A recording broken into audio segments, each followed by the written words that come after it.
Good afternoon. Welcome to Nutmeg Sports on the HAN Network. Monday, June 18th. Frank Granito in studio alongside Kevin Coleman. We'll take our final look back on the spring season as we wrap up the rest of the 2017-2018 calendar year.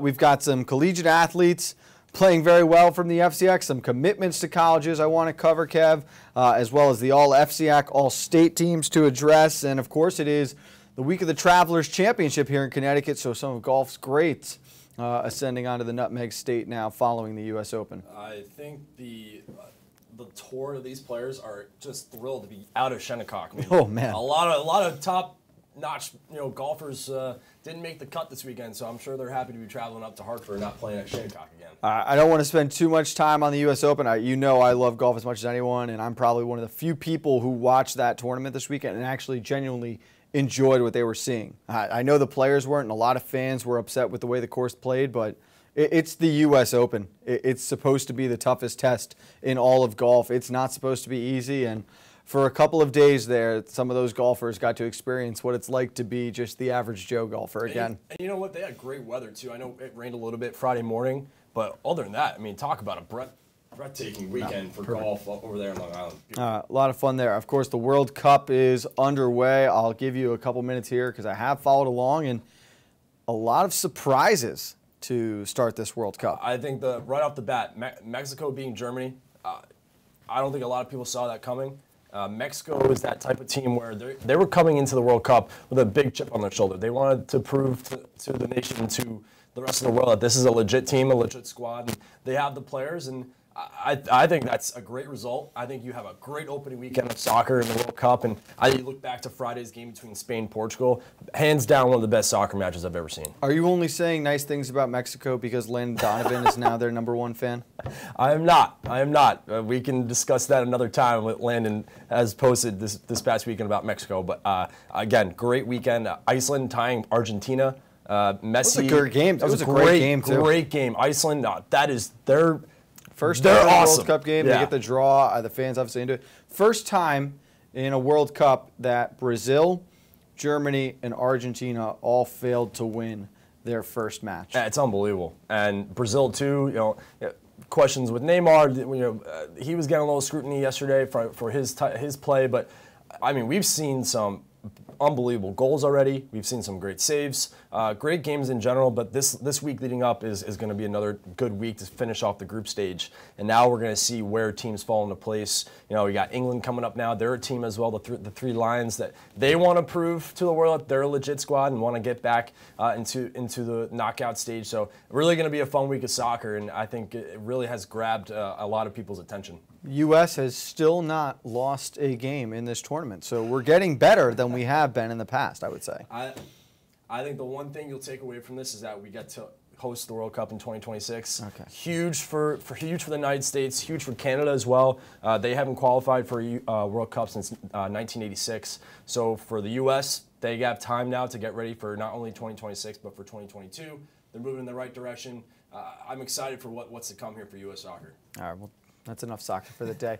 College World Series for baseball going on right now. North Carolina, one of the 8 teams that made it to Omaha. And Staples, former standout and player of the year, Ben Kasparius, made an impact in his first World Series game. After missing a month due to injury, Kev, Kasparius comes back. DHs for the Tar Heels, goes 2 for 5, 3 RBIs in the 8-6 victory.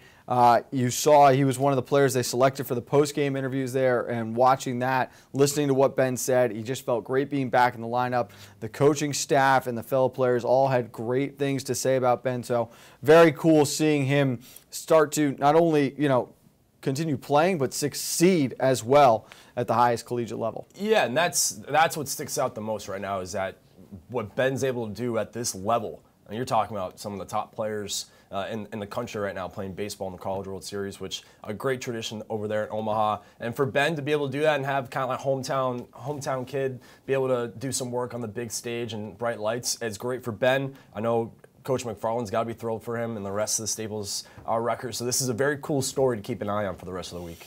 One thing I do want to talk about from within the FCX still, rising senior Jackson Mitchell out of Ridgefield High School, verbally committing to the University of Connecticut to continue his football career at the collegiate level. The former All-State wide receiver and strong safety said, "I'll be officially committing to the University of Connecticut. I'm truly blessed to have had all the opportunities that I was given." He would caught 80 passes for over 1,100 yards and 13 touchdowns in 10 games last season. While he has the size to certainly play on the defensive side of the ball, I think he goes to Connecticut. They improve on his speed a little bit, and he becomes a full-time receiver for the Huskies. But a very cool story, and another D1 prospect coming out of the FCIAC here. Yeah, and this is, congratulations to Jackson. I mean, dude's an animal. He's not only, I was talking to Luke Gatos last week, and I was asking him how he's doing. He's in the weight room. He's getting even bigger. I mean, you think this dude is big enough. He's in the weight room lifting weights, working on his agility, working on his catches already, getting ready for his senior season. Question is for me, I want to see if he maybe decides to not play basketball in the winter coming up. Maybe he decides to just focus on football and football only to get prepared for UConn. But again, great story for Jackson. Happy for him. Gets to stay a little close to home too, which I think was important to him. But that's UConn's getting a heck of a ball player. I hope he does not choose not to play basketball. I understand the thought process and logic behind it, but again, should be playing as many sports as you possibly can. It's only going to help. I think you look at, not to get too off topic and talk about basketball, but I think for Richfield's sake, they need him. They need him. They need a big guy down low. This is a program where now some of the big names have graduated. They need Jackson Mitchell down low because we've seen how impressive and how dominant he can be in the post. I don't know how early Mitchell will make an impact at UConn, but I do believe just on the frame, in that body that he has, 6'2", 210. He's legit all of that. Could possibly even get a little taller as well. I think he's going to have the size to be competitive and put himself in a position to be successful. Coaches always used to say, you can't teach size and you can't coach speed. Those are just two things that are natural to people. So it's very cool for Jackson. Very happy for him. Want to wish him the best of luck, of course, next year as a Richfield Tiger and in the future moving forward as he heads towards UConn. Yeah, I think for the Tigers in the fall, this is he's gonna maybe play with a lot more confidence now. Maybe a little weight lifted off his shoulders now that he made the commitment to UConn. And man, if he can do one better than his junior season, I mean, what a terrific football season he had. 13 touchdowns, 80 catches. Really impressive for Jackson. See if he strives to maybe put up better stats in the fall. We'll see about that. We got to take a break on Nutmeg Sports. When we get back, Kevin and I take a look back quickly at the spring season, and we've got the All-State and All-FCX squads from those respective sports coming up next. Now teeing off, Paul Miller from Miller Nissan in Fairfield.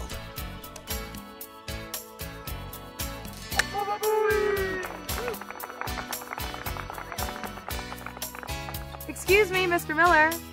What about my new Sentra? Right now, lease a 2018 Rogue S for only $169 a month. He is never going to retire. At Galt, we always put you first. As your full-service home heating partner, we provide expert delivery, installation, and maintenance for all your heating needs with knowledgeable, friendly professionals that give you peace of mind 24/7. Galt Family Companies, you first since 1863. At Galt. At Rings End, we say it's time to re-love your home. Time to refresh and reinvigorate the way you live. And whether you're redoing something big or small, remember the letters RE stand for Rings End. We're the new model in home remodeling. UK Gourmet is the largest specialty grocer in the area, featuring food from England, Ireland, Scotland, and Wales. Over 80 teas to choose from and a brilliant assortment of biscuits to go with them. Over 70 cheeses from grass-fed cows, which makes a smashing difference in taste. The creamiest chocolate you'll ever taste using no artificial colors or preservatives. So say hooray for UK Gourmet, 78 Stony Hill Road in Bethel, or visit ukgourmet.us.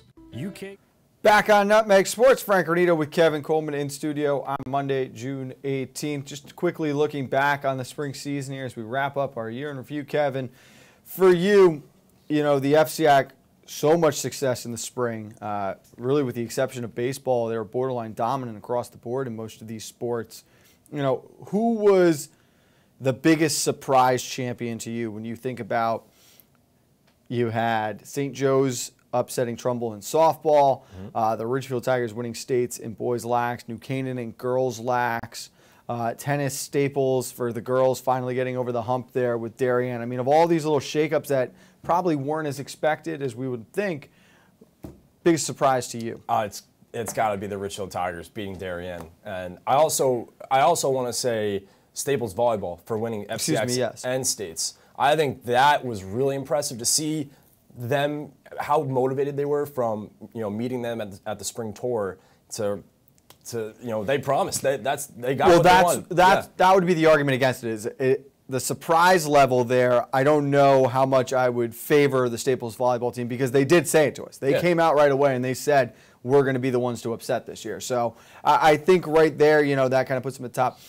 I don't know that I want to go as much with the Ridgefield boys team when you think about down the stretch, Darien boys looked very vulnerable. At times they were in trouble. They struggled a little bit, a couple of really tight games. Whereas the Darien girls, you're talking about over 100 straight victories against Class L opponents. They had dominated the FCAC tournament. They had been dominating through the state tournament. And then all of a sudden upset in the semifinals. I think that was my biggest surprise. It was seeing the Darien girls lose because I felt the most confident in that group. And I 100% agree because Lisa Lindley's she's in charge. She's run the show here, and you always expect Darien to be in the big game, and to see them lose to their rival was it was surprising. But well deserved for New Canaan. And then to go on and win states and beat Ridgefield, a very talented Tiger team, in the state final. That's huge for New Canaan. Baseball, obviously Ridgefield was a great surprise story. I think that them beating Amity, one of the biggest surprises. I know I did not have a lot of faith in the Tigers in that game, and they almost take down Cheshire as well in the championship, so that was very cool to see.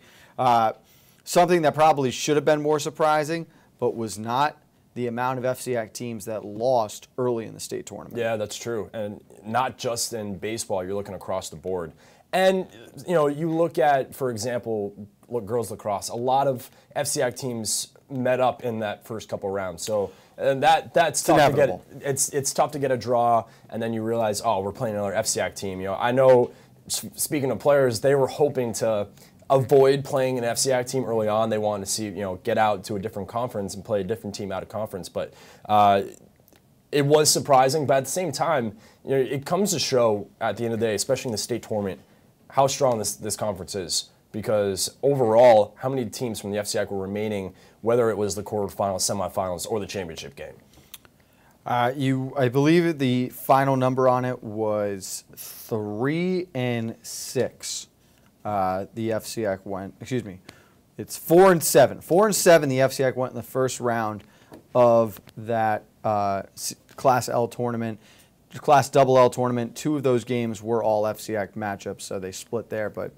It was very tough. One of the better surprises, too, Fairfield-Ludlow baseball. Yeah. Their turnaround at the end of the year. They upset Ridgefield in that first round of the FCAC tournament, and then they took Amity to 11 innings before falling 2-1. I thought that was a very impressive turnaround for a Ludlow team that early on in the year you would be selling very hard. Right, and they were one of those teams that was fighting for that, last spot to get into the tournament for a while. But yeah, great story for Ludlow. Good for them to be the 8th seed and beat the number 1 seed. I think everyone was just expecting Ridgefield to roll in that quarterfinal game. But props to the Falcons for coming into Ridgefield. Tough ball field to play in. They came out and not only won, they won big too. 18-3 was the final score. So for Ludlow, that was another team that really caught a lot of people.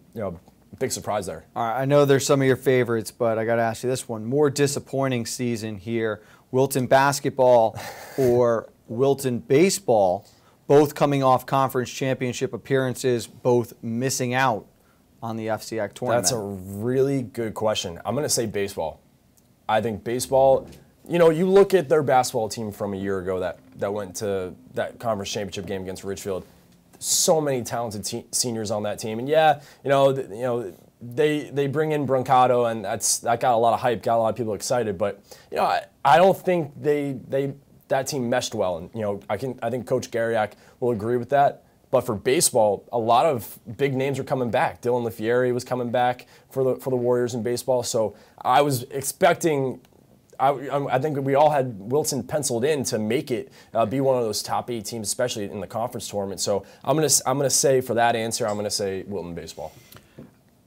I don't know, because you look. I mean, we've talked about this too. It was a disappointing boys basketball season in the FCIAC. It was the level of play was down compared to what we've seen. Whereas you had a lot of excitement surrounding the 2017 or 2016-2017 season. It wasn't that same energy or atmosphere around this past year, and that's tough to recreate when you get 2 of your biggest rivals. Wilton and Ridgefield both making it to their first ever FCIAC championship game. So you've got all that surrounding it. But for a Wilton basketball team that really had every opportunity and probably should have been in a depleted FCIAC tournament, I don't know, man. And it's not like there's no wrong answer. No, there's not. But I just now I'm going to make the argument against it. You look at the FCIAC field for basketball. Can you really pick 8 teams that were, on paper, when you look at it, that were better than what Wilton had coming back and what Wilton was pieced around there? No. No. So no. And I know you're gonna love this. The foul shooting. Come on, boys. Get it together. Come on. Come on. Off-season time. Let's get working on the foul shots. I can't do foul shots today. I cannot do foul shots today. It'd be way too much. It's really crazy because you think about, all right, you had 2017 is the year of the Tiger with all the state, all their success that they had going on. They come back this year, and it was obviously it was going to be a little less than what they experienced, but you win the FCIAC championship in hockey.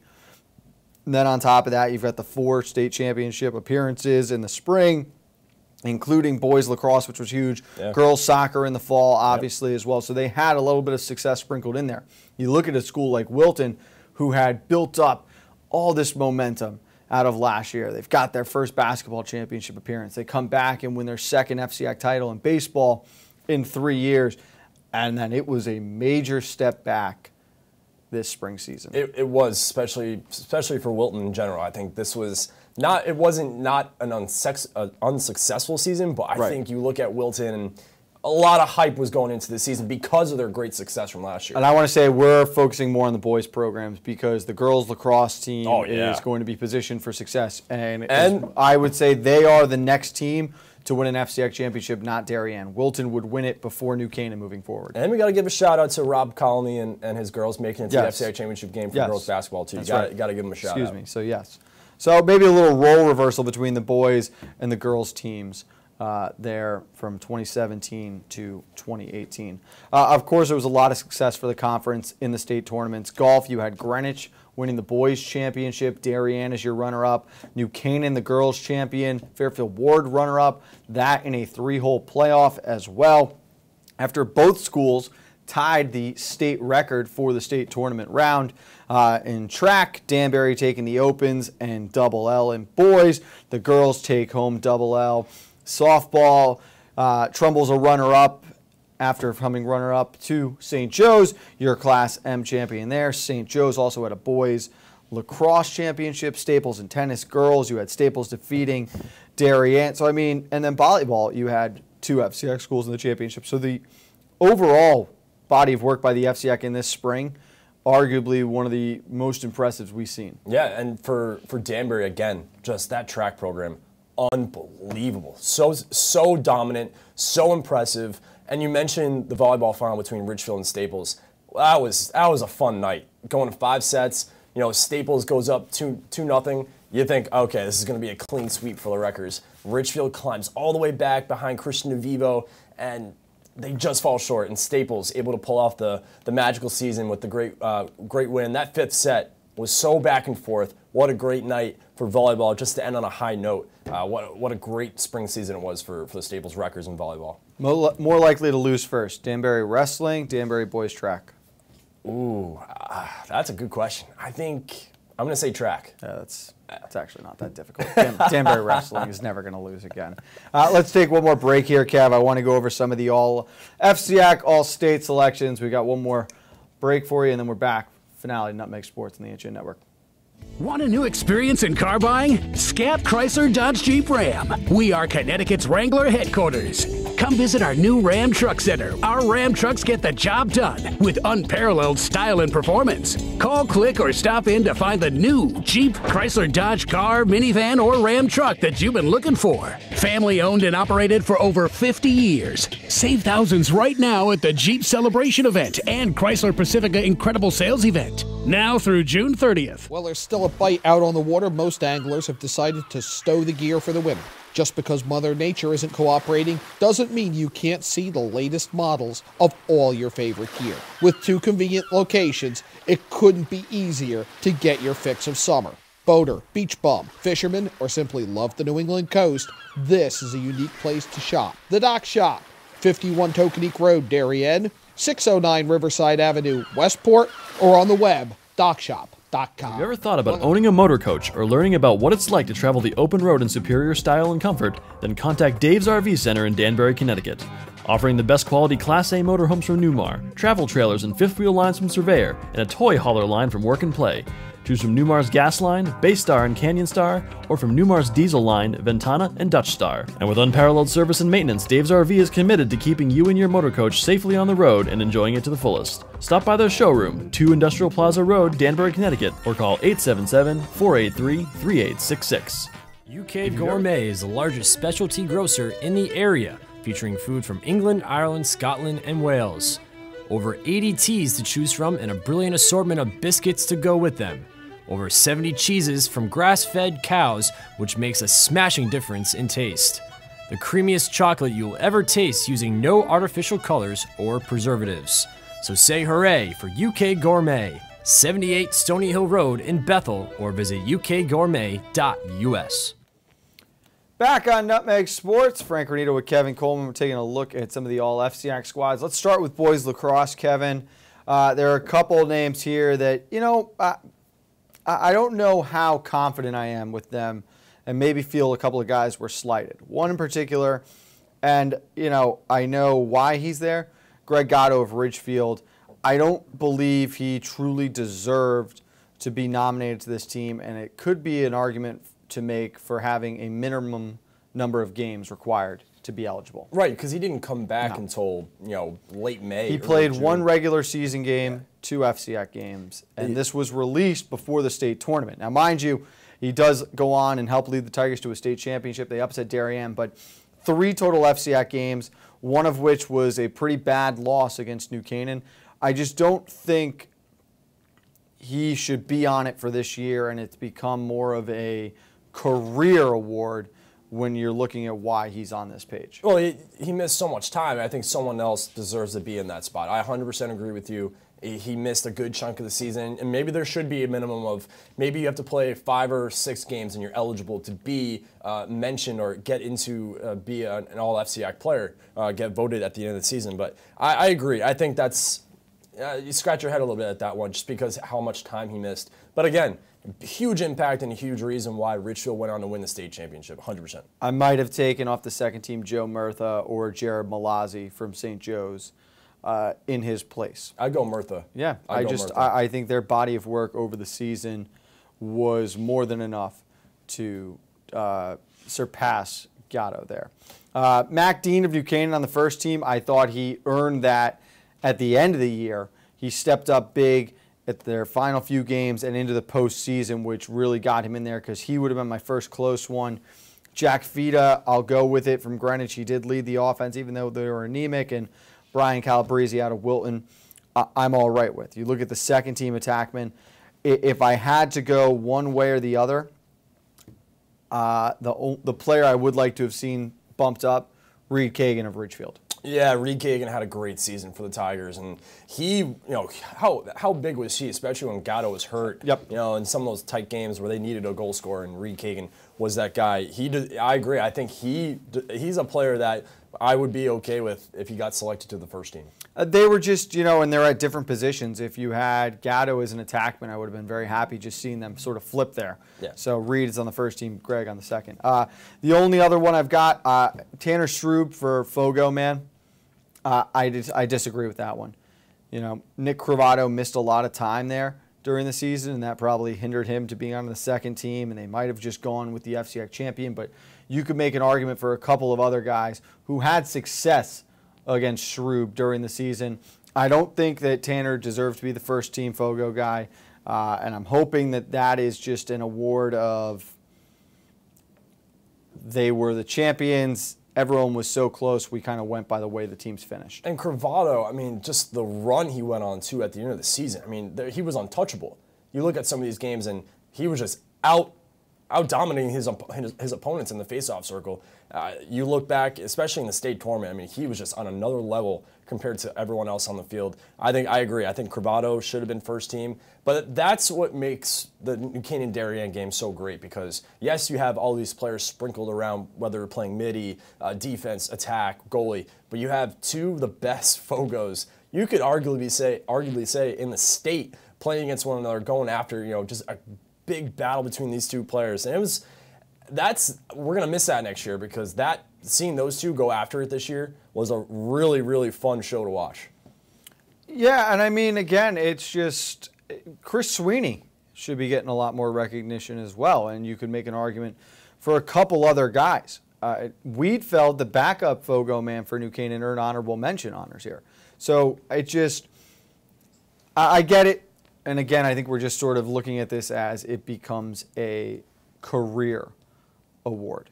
And that's not what it's meant to be. It is for that specific season. So there were a couple of, just maybe I'm being too nitpicky. Yeah, it's fine. I think, obviously, one player sticks out to me that just continues to shine is my boy Q. Quentin O'Connell, man. He's just so impressive to watch. I mean, he's just so calm on the field. He's got good composure. He's just a pure scorer. He's a leader on the field. So I 100% agree with first team right there for Q. Yeah, you mentioned that. We had a couple of the spring football games take place this past weekend. New Canaan, Greenwich, Danbury amongst them there. For you, Kev, you look at a lot of these schools here, especially some of the big name schools, and they're bringing back some big name players. Who are you most excited to see heading back for their senior campaign? Who's got the most pressure on them? Ooh, I want to see what Richfield does because they're going to lose Gatto at the quarterback position. They're going to lose a huge senior class. Luke Gatos is gone. They're going to have a lot of holes to fill. But the one thing that I think we're most looking forward to in terms of players to watch is Jackson Mitchell because of what he did in his junior season and he just committed to play at UConn. New Canaan is a team I'm really excited for again. To see the combination of Drew Pine and Quentin O'Connell, to see this defense go back to work. How is the offensive line going to work for the Rams this season? So Drew Pine, to me, I know he's going to only his junior season, but with him committing to Notre Dame, all the hype going into this fall season, it's got to be Drew Pine for me. I think the player I am most excited to see, and he's going to be very close to having a lot of pressure on him as well, is David Summers. Ooh, that's a good one, yeah. At St. Joe's. It's a combination of him committing to the University of Maryland, coming off that state championship, and St. Joe's is going to lose some key pieces. He's not going to have the Jared Malazzi safety blanket now. So I'm intrigued to see how Summers does leading this St. Joe's team. Because I think you look at this one now, or this season, you maybe get a better idea of what life would have been like at Fairfield Ward if Summers had not left, And the team for me with the most pressure on it, you could go with New Canaan, but I actually think it's Greenwich. You peaked a year early. You won an FCX championship. You had Darien on the ropes there in the state championship. You're going to bring back a lot, including your starting all-FCX quarterback in Gavin Muir. I think the Cardinals now are under the microscope more than they have been in probably the last 5 to 10 years. And that's what you want to see during this upcoming football season. How is Gavin going to handle himself? How is he going to, does he have a little bit more swagger in his step now going to his senior season? What are we going to expect from Gavin Muir? And you're right. What a great season it was for the Cardinals. But did they peak too early? That's going to be the big question. They're going to lose some pieces, but they bring back some pieces. So the Cardinals, yeah, I agree. I think them and New Canaan are going to be the two teams to look out for. And, of course, Darien every year. They just seem to always continue to bring in, great football players. But to me, New Canaan is the team. About 3 weeks away from Grip It and Rip It. I know John is out there already getting his notes ready and gearing up for that one. Kev, good job today. We're back tomorrow. For Kevin, I'm Frank. See you next time on HAN Network Sports.